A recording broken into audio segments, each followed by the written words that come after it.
Thousands of families in eastern Kentucky are filing for FEMA assistance to rebuild from the flood. But we are now learning not all claims are legitimate. Fraudsters are filing fake claims in the name of flood victims and trying to collect and intercept payments. Now, as Kelsey Soto reports, the Federal Emergency Management Agency has their own alert regarding imposter claims. In recent weeks, there have been reports of individuals posing as FEMA agents, and in some cases, fraudulent claims have been filed in someone else's name.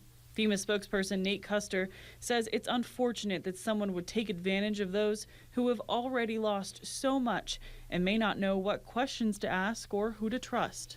They're so preoccupied with what's going on, and some probably still in a state of shock, and they may not be thinking quite as carefully about transactions and dealing with people and making sure they know who they're dealing with. Thankfully, he says, if someone does try to file a fraudulent claim in your name, it can be resolved and sorted out and doesn't necessarily mean you can't proceed with your own actual claim. That's not the end of the world. You can kind of regroup and file a new application, and you can call the FEMA helpline for some assistance in doing that and kind of recovering from an additional fraud that was being perpetrated against you. A new approach to get a hold of individuals includes door-to-door visits. Be sure to ask the agent for ID. Keep in mind, FEMA inspectors aren't authorized to collect your personal financial info. If you believe you've been the victim of fraud or a scam, contact your local law enforcement agency or report it to the Kentucky Attorney General's office. Kelsey Soto, WYMT Mountain News. If you have not registered or don't intend to, no need to share any private or personal information. FEMA and the Small Business Administration will never ask for payment or charge for any assistance. Anyone awaiting a call back should reach out to FEMA again for a status update.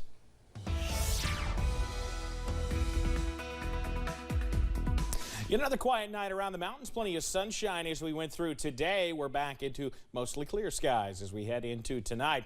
Out front right now, WYMT here in Hazard. Some high clouds trying to sneak in. 82 degrees the thermometer reading at this hour. Taking you out west toward London Corbin Airport, looking okay as well. Into the low 80s there as well, with blue skies aplenty. Current temperatures, low to mid 80s. How about 87 in Manchester? We're getting toasty a little early here, folks. 86 in Irvine, and many of us still in those low to mid 80s. We've got more where Manchester came from as we head over the next few days, because it's getting warm again out there. Satellite and radar, like we've been talking about, a clean sweep throughout the day. A few clouds trying to start to sneak in, but that's about it.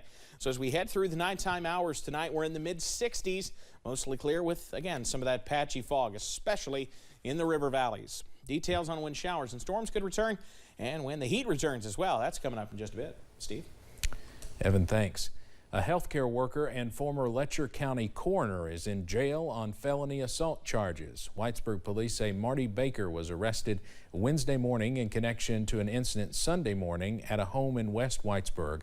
Officials say Baker is accused of beating Christopher Puckett, causing severe injuries. Puckett was taken to UK hospital. His condition is not known. Baker served one term as Letcher County coroner and resigned during his second. He currently works as a nurse at Whitesburg ARH. He was taken to the Letcher County Jail. Now, ARH issued a statement this afternoon about the arrest. It reads in part, quote, "While we will not comment on an active police investigation, Appalachian Regional Healthcare stands firm in the fact that we do not condone any acts of aggression or violence, not on our hospital campuses, not within our local ARH communities, or any community for that matter. Based on the nature of these allegations, ARH informed the employee on Monday that he was being put on a suspension of duties pending the completion of any investigation launched by the proper authorities in this matter." Today, while Governor Beshear was in eastern Kentucky, he announced some exciting news for the Team Eastern Kentucky Fund. Beshear launched the relief fund shortly after the catastrophic floods hit our region, and today he thanked everyone that's donated for their generosity. We've also seen the generosity of Kentuckians through all the different funds that people are giving to, including the Team Eastern Kentucky Flood Relief Fund, which has now gathered nearly $7 million. The relief fund is still open for anyone who wants to donate. You can find the link to the Team Eastern Kentucky Relief Fund on WYMT.com. Families are calling Carr Creek State Park home after flooding struck communities near the Letcher-Knott County line. Will Puckett has more on how one mother is asking people to think about the kids first.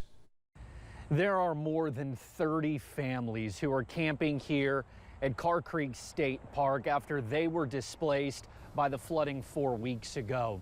And a lot of donations have poured into Carr Creek State Park for the families here. But as one mother, Kayla Morton, tells me, they're looking for more specific donations. Most importantly, of the more than 30 families here, Morton tells me that between 15 and 20 children are here in this park and displaced by that flooding. And as these donations continue to pour in, she says right now she's focused on making sure that these kids have something to do. They need things to keep them entertained, so we've been trying to plan movie nights and cookouts, and right now we're trying to get some people together to get them crafts and, you know, different activities to do, outdoor games and things to keep these kids occupied so that they don't have to focus on that devastation and the depression. Morton says gift cards and kids' toys, most notably things they can do inside and outside, are the most important items they need here at Carr Creek State Park. Again, to keep the kids' minds off of the events 4 weeks ago and allow them to be kids. In Knott County, Will Puckett, WYMT Mountain News. Well, thank you. And I remember seeing some pictures of Carr Creek State Park right after the flood, and it was a mess there. It looks like they have cleaned up at least the section behind Will, so that's good to see. Morton says many of the kids there are suffering night terrors from the events 4 weeks ago. We'll have more from Will tonight at 11. Businesses, organizations, schools, and others are encouraged to help stock up food pantries before winter arrives during a day-long food drive across eastern Kentucky. WYMT is partnering with Kentucky Power, Appalachian Regional Healthcare, and the City of Ashland for Power Up the Pantry. The event will take place tomorrow from 8 a.m. till 6:30 p.m. You can drop off non-perishable food, toiletries, or monetary donations at the ARH Medical Mall in Hazard, Central Park at the end of Chuck Woolery Boulevard in Ashland, or Kentucky Power Service Center in Coal Run near Pikeville off US 23. Donations benefit God's Pantry Food Bank and Facing Hunger Food Bank. For more information, you can go to our website at WYMT.com. The Sloan family in Knott County has lived in their home since 1981, and like many of their fellow Eastern Kentuckians, they are rebuilding after the flooding nearly 1 month ago.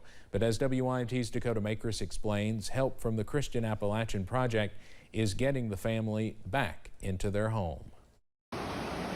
It's been nearly 1 month since devastating flooding hit our region.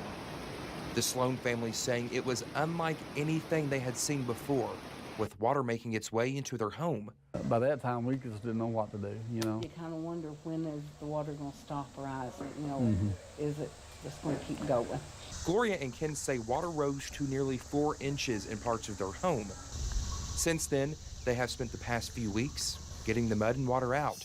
Workers from the Christian Appalachian Project helping rebuild what was damaged. They're about to get the living room done. They're doing some drywall. They got the floors down.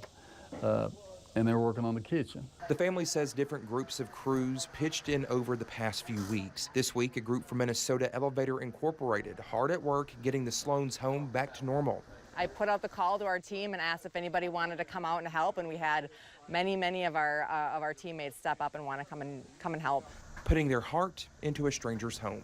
I think our team leaves with the sense of accomplishment.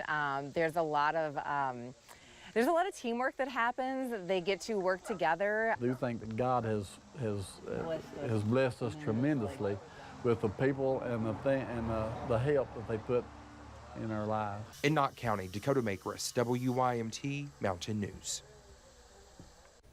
The family has been staying in their small family room. They hope to move back into the main part of their house next week. We'll be right back with more mountain news, including hopefully a live report on the special session in Frankfort.